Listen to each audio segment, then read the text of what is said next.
Hi and welcome to the Beer Temple. I am Chris Quinn and I have got some uncommon beers to review with you guys today. Looking forward to that. Two beers that I have been talking to my friends and family about wanting to try out for quite a while. But before I get into that, a little bit of housekeeping. We've had two new 5-star reviews on the iTunes video podcast page, so I wanted to thank you guys. First to Kevin LeBlanc, thank you very much for the kind words, and also to Costello, who finally got around to figuring out how to leave a review. The only person who's gotten a shout out without having to do that because he pestered me enough. But all kidding aside, Costello, you know that I love you. Thanks so much for trying many times to get that review up. I really do appreciate it. To all you guys who also leave ratings. We now have, I think, 65 ratings. 63 of them are 5 stars, so it really means a lot to me. Just one more thing, one bit of news. We are now doing a audio-only version of the show. So if you guys prefer to listen to your podcasts in audio form, I know sometimes I certainly do, you don't really need the video. And I think this show can pretty much work either way. So there's now 2 versions of the Beer Temple podcast on the iTunes store. There's an audio and a video. I will ask a favor to you guys. Go in and leave some ratings or reviews for that, please. It helps a lot. It helps it get it up higher in the rankings, so it actually can be seen. Right now it's kind of buried down pretty low, and when you guys leave some ratings and reviews for it, it helps people see it so they can actually listen to the show. That's really how we started getting the video podcast going in the first place, is because of you guys. So please help us out with that as well. There's going to be some drama here because Max was just locked out of a door. Anyway, you alright there, Maxie? He's real upset now. Yeah, I figured as much. Hold on one sec. I'll be back. Crazy dog. Somehow shutting a door makes the dog freak out. Okay, so where was I? Video and audio podcast are out there. Really appreciate anything you guys can do to help me out with that. Okay, moving on to the actual beers we have here. 2 beers from Santa Cruz, California based brewery, Uncommon Brewers. Just started seeing them. Sorry, hold on. Assume the position, Max. And thank you. Uncommon Brewers out of Santa Cruz. Not a whole lot on their website. Try to look them up a little bit. Looks like it's a family-run operation, either brother, sister, or husband, wife, something like that. She does the marketing. He's a home brewer turned commercial brewer. You know, it's kind of time and time again we hear about it. Been up and running for not that long, and I just kind of saw them in stores and had heard some buzz about it from just customers, or rather people who are drinking beer, customers of beer drinkers, I should say. And yeah, they seemed interesting to me, and I started reading just the cans themselves, and they were kind of cool. So what these guys do is basically, they're called Uncommon Brewers. They remind me a lot, just in what they're trying to do, of Dogfish Head. I've been kind of calling them the Dogfish Head of California, and in fact their motto is so similar to the Dogfish Head motto that they better be careful of some sort of infringement case. It's called Uncommon Beer for Uncommon People. Dogfish Heads is off-centered ales for off-centered people. So they are kind of taking that to heart. What they seem to be doing with all their beers is brewing classic styles and then kind of tweaking them, very much in a Dogfish Head way. They also are brewing their beers that are meant to be cellared. It says right on the can that they are unpasteurized, unfiltered, and meant to keep and change over time if stored properly. So that's kind of cool. So let's get going. Oh, and again, pounder cans, very unsurprising from new craft brewers these days. And this is probably the first Belgian Double I've ever drank out of a can, so that's a first here. This is a Belgian Double. It's called Siamese Twin. and Siamese Twin Ale, yeah. And this is a Belgian Double that is brewed with, in addition to coriander, which is a very common spice used in traditional Belgian beers, they also add kaffir lime and lemongrass. And it's just such an odd combination. It's really been intriguing me, and I can't wait to try them. I went and looked online, and a lot of the reviews were pretty negative. Like, the overall rating for the brewery was so-so, but then I went on to Beer Advocate, but then the Alstrom brothers, who run the site, had their own reviews up, and they were calling the beer amazing. So I'm guessing it's a pretty polarizing beer, and I want to try it. You know, if people are that across the board about it, that means there's something going on here. Really intense ruby red color, pretty clear, really nice looking. It's got like a brownish red, like burnt sienna look to it. Moderate carbonation, you know, it's not a huge foamer like you would expect some Belgian styles to be, at least not from first appearance. Didn't pour up with a big bunch of head at the top.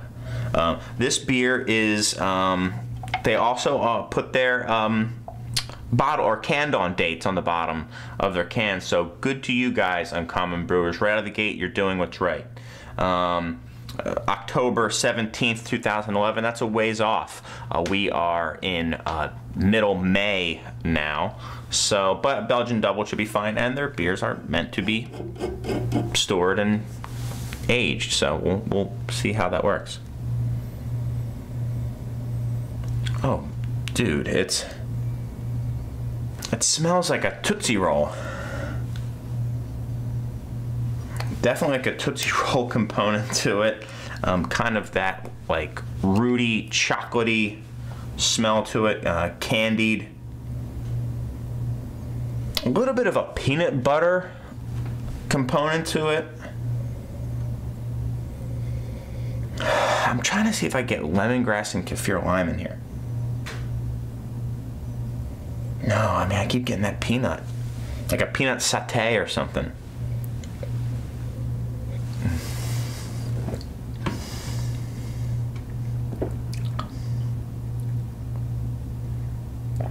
Wow. That is a weird beer, man.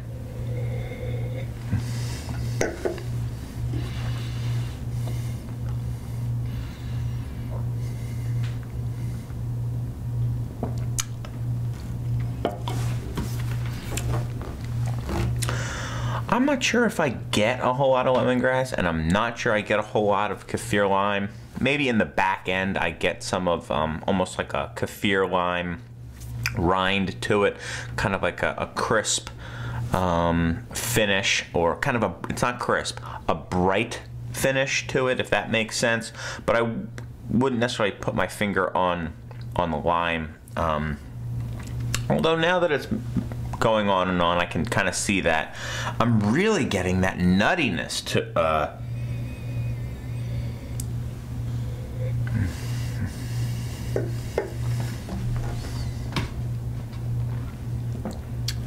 yeah, it's almost like a savory quality to it with a bright ending.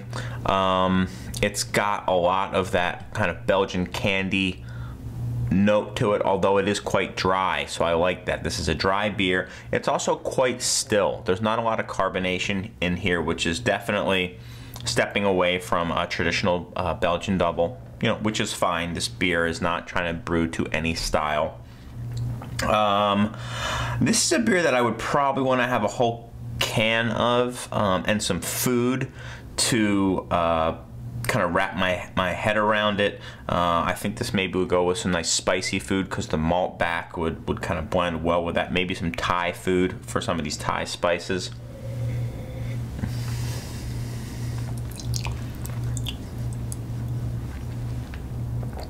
As it is, I'm gonna go 89 with it. You know what? I'm gonna go 88 with it. I I don't know if it's the age, you know, if it's the 7 months that this beer has been sitting around for, that some of those brighter flavors have dropped off. But if it's a double brewed with kaffir lime and lemongrass, I don't know, I want it more than just kind of a lingering bite at the end. So, yeah, interesting beer. Wow. I mean, I'm definitely, after we're done with this episode, going to continue drinking it and kind of see what I think of it a little more. Yeah, don't taste beers like that every day. Interesting beer. All right, the next one is their Baltic Porter. I think we've had Baltic Porters on in the past. They are kind of the imperial porter, often brewed as lagers, very similar to the imperial stout story. Same with the Baltic Porter story. They were traditionally brewed at a higher strength and sent over the Baltic Sea to some of the, you know, Scandinavian, Baltic regions, where people kind of liked a heartier beer. Can be an ale or a porter, and big, roasty, chocolatey beers. Kind of just south of an imperial stout, really. This is a Baltic porter with anise and what else is in it? I think it's like anise and what's it say here? I should already have had, well, licorice. So anise and anise, basically. Anise, as far as I know, is the main flavoring component of black licorice. So yeah, they kind of double anised this up. Let's take a look. Very dark beer, just a kind of hint of some brown at the edges. Seems like there's actually more carbonation in this one in the double, which is kind of surprising, since you would think the Belgian beer would have you know, more foam to it. Let's a clean roast flavor, a roast aroma to it. Not a lot of chocolate, but kind of if like a semi-sweet chocolate, more of like that roast coffee side to it. Yeah, definitely coffee. Definitely some high quality black licorice flavor to it. A little bit of like a earthiness. You definitely get the anise in there as well. But to me, it smells more of licorice than just strictly of kind of anise, if you had poured like some anise extract into the beer. It's nice though. It's not overpowering. They kind of work in harmony on the aroma. No hop flavor that I can detect.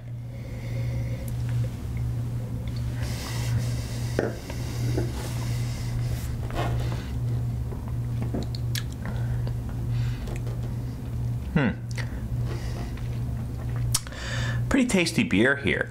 It's somewhat light for the bigger alcohol. It's, I think, yeah. Oh no, that's the 8.5 was the Siamese twin, by the way. This is just under 8%, so a pretty hefty beer. It's got a nice creamy, soft mouthfeel to it. You don't really get a lot of that booze. You get a really nice earthy flavor to it. Fairly subdued. The anise is also fairly subdued, so it's not like you're sucking on a piece of licorice. Just enough to kind of give it another layer of complexity to it. Highly drinkable beer.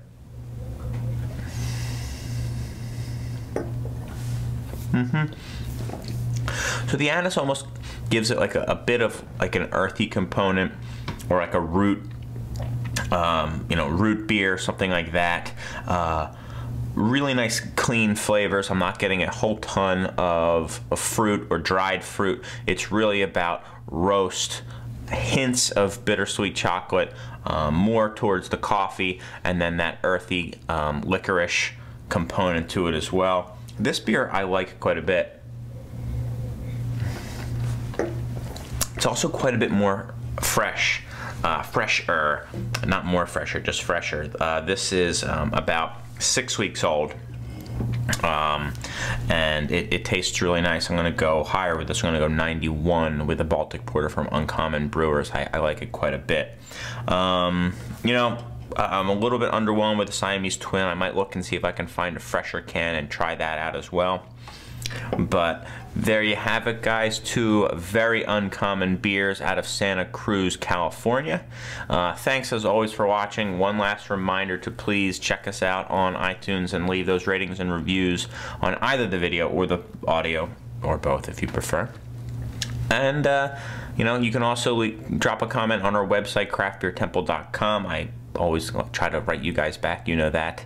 And until then, that's about it. Got some fun episodes coming up, but that will be for another day. For now, I've got some uncommon beers to drink, and hopefully you do too.